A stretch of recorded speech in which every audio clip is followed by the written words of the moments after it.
So are you అంటే హ్యాపీగా వెళ్తున్నావా జాబ్కి, భయంతో వెళ్తున్నావా? లేదు సార్, అస్సలు భయం లేదు సార్. ఎందుకు భయం లేదు?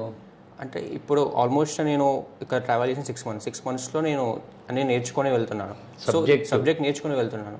సో సబ్జెక్ట్ నేర్చుకుని భయం అవసరం కదా నా ఫీలింగ్. సబ్జెక్టు నేర్చుకోవటమే కాకుండా సబ్జెక్టుని చాలా మందికి చెప్పాను. ఎంతమందికి చెప్పావు సుమారుగా మెంటర్షిప్? 50 to 60 members. 50 నుంచి 60 మందికి ఇతను మెంటర్షిప్ చేయడం జరిగింది. ఇతనికంటే ముందు ఒక స్టూడెంట్ ఉండేవాడు, ప్రకాష్. అతను నీకు నాకు మెంటర్ సార్. ఆయన అని అతను కూడా 2017 పాస్ట్. ఒకటే ఇంటర్వ్యూలో దుబాయ్ బేస్డ్ కంపెనీలో ప్లేస్ అయ్యాడు. దుబాయ్ బేస్డ్ కంపెనీలో మా ఓల్డ్ స్టూడెంట్ 2009 బ్యాచ్ స్టూడెంట్ అక్కడ చాలా పెద్ద పొజిషన్లో ఉన్నాడు, ఆల్మోస్ట్ సిటీఓ స్టేజ్లో ఉంటే అతను ఇద్దరు ఫ్రెషర్స్ కావాలి సార్ అంటే మేము ఇంటర్వ్యూస్ అరేంజ్ చేయడం జరిగింది. అందులో అతను జస్ట్ ఫస్ట్ ఇంటర్వ్యూలో సెలెక్ట్ అయ్యాడు. అండ్ ప్రకాష్ అండ్ చందు రెడ్డిని ఇద్దరు 3 months ఇక్కడ వర్క్ ఫ్రమ్ హోమ్లో దుబాయ్ కంపెనీకి పనిచేసి రీసెంట్గా